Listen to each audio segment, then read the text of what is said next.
them because he's got such huge air force here. And Scouts actually punishing this Zerg expansion. This is really interesting play. We haven't got any spore colonies, and we've got Devourers showing up to defend, but watch what he's doing with the micromanagement there. He's just boiling them up and actually just doing sort of hit and run sort of range attacks with Scouts, and this is what you'd see with Mutalisks, but it applies to any kind of ranged air unit with an individual sort of range attack like that. And Scourge is coming in smack. Now, he had quite a lot of Scourge Scouts there, but they were quickly destroyed. And just to remind people that the purple muck just covering the Scouts there slows them down slightly. They have been speed upgraded. People see Scouts so infrequently that you might not even be aware that Scouts can be speed upgraded. It is speed upgrade, isn't it? Yeah, I'm pretty sure it's speed upgrade that you upgrade from the fleet beacon. That's why you built the fleet beacon. And the Scourges are able to capitalize on the fact that they've been slowed down with the purple acid being spewed all over them. Wow, just trying to catch my breath here. There's a lot going on. This is partly why I've got the game at 1x speed. Now, Zerg player under a lot of pressure at the moment. We've got Dark Templars and a huge air force there taking him out. Now, there's nothing real wrong with the amount of economy and the units that the unit strength that the Zerg player has got. It's just that tactically, his force is being outclassed by the Protoss player because, just in strategic terms, he hasn't really got the right tools for the job, so to speak. And he's got a lot of firepower, or if that's what you call it. Oh my god, we've got a drop coming in now. This is what I'm talking about. This is what we need to see by the Zerg player. Just a little bit of strategic game sense coming in here, and he's taken advantage of the fact that the Protoss player has been harassing him, and he's just returning fire a bit by just moving in some Zerglings down. The thing about Zerglings is that they really need a fair amount of ground attack splash damage to deal with quickly, and the Zerglings have been upgraded to Cracklings with speed upgrade and attack upgrade, and they're actually managed to do a lot of damage here. And because Zerglings are so cheap, this is really a good move by our Zerg friend. Just doing a lot of damage. Almost took out that Templar Archives. It would have been really handy just to stop the Protoss player from building any more Dark Templars on short notice. It looks like he's loaded up for another drop just to be annoying, take some pressure off himself while he responds, and losing a lot of minerals here. We've almost mined out his main. He's got still got the 12 o'clock and 6 o'clock going, but the Protoss player has taken the top lefts, just denying the Zerg player from grabbing that extra gas and building some more. And the Scouts still flying around in complete control of the skies at this point.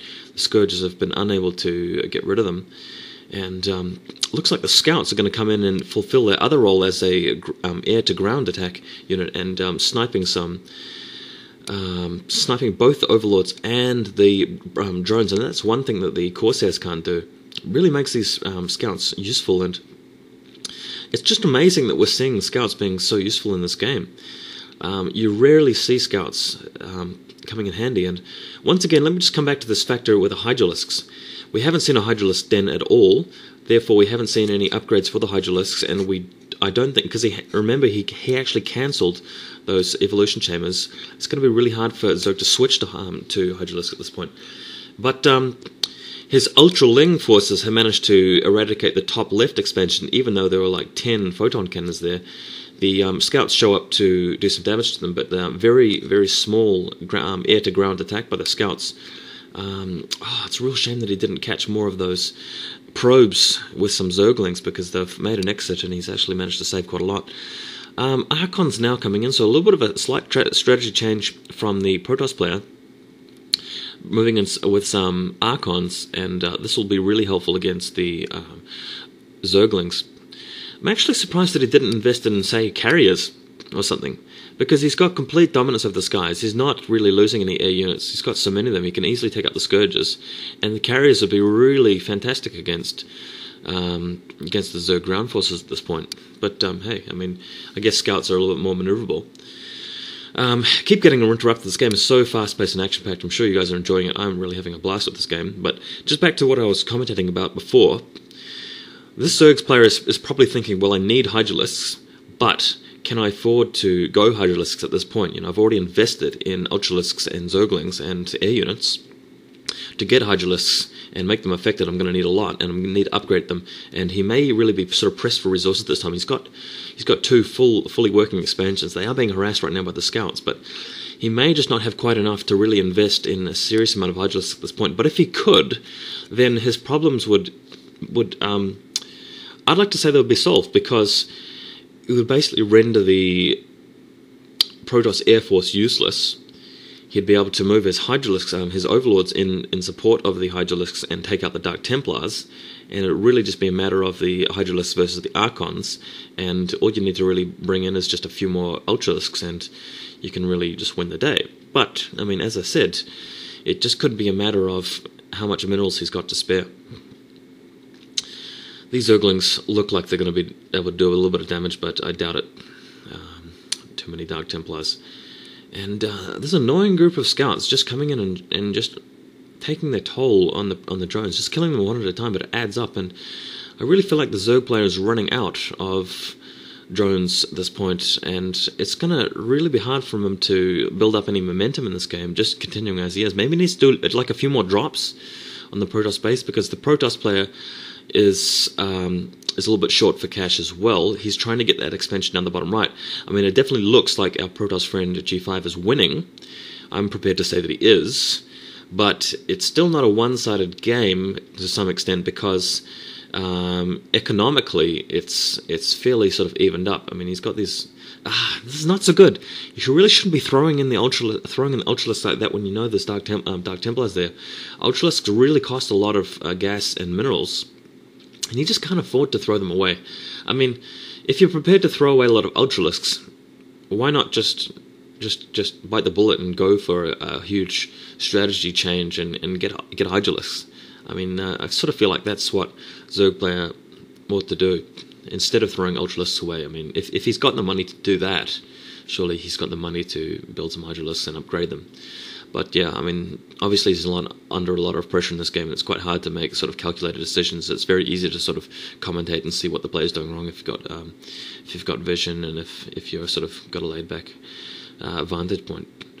These scouts, it's just really amazing this game how much damage they've done, and I actually hope this will encourage people to use scouts in games in future, in situations. Oh my god, we've got a few Zerglings in there that hopefully outmatch. Oh my god, those Zerglings have managed to take out the Nexus, so great job there by Zerg player actually moving in.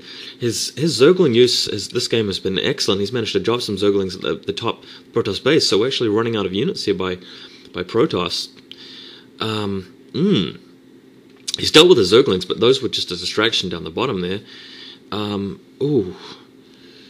You know what? If this Zerg player manages to keep enough pressure on and keeps expanding and keeps building units, he might actually be able to take out almost all of the Protoss buildings, and that would really put a lot of pressure on the Protoss player at this point.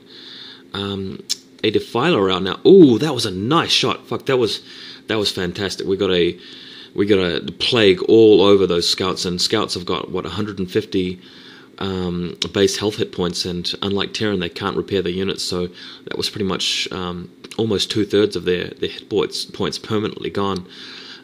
So if he gets some good Scourge hits in, it's going to be really great. These Zerglings once again taking out the bottom right Protoss expansion, and if he goes for this Nexus and takes it down, it's really going to be really detrimental to the Protoss economic game at this point. But responding and taking out the Zerg's expansion, this is an extremely large force and a very well mixed Protoss force: Corsairs, Scouts, Zealots, Archons, Dark Templars. Well, just one Zealot by the looks, and that was devastating on the Zerg base. But he's left his entire main base undefended, and we've got another drop coming in. So this is actually quite intelligent play by our Zerg opponent, using the Nidus Canals just to switch around the map. That's really useful. You might have noticed he had no drones building there either, and fleet beacon going down, so he's going to be hard pressed to actually rebuild. Drones just using the Nidus Canals to stay out of danger. This is good, but he's run out of minerals at the top. He's not expanding down the bottom, and both players are really running out of resources. This game could really come right down to the wire. Just in terms of the game, Protoss player, in terms of his military advantage, he's got a huge military advantage, but He's down to 2 bases and no expansions by the looks, maybe 1 expansion there at the mineral only. He's lost his entire main, all of his tech is gone, so he just needs to preserve his army. He's got no nexus next to any mineral patch. Looks like he rebuilt the, no, he's produced those scouts maybe before the fleet beacon went down.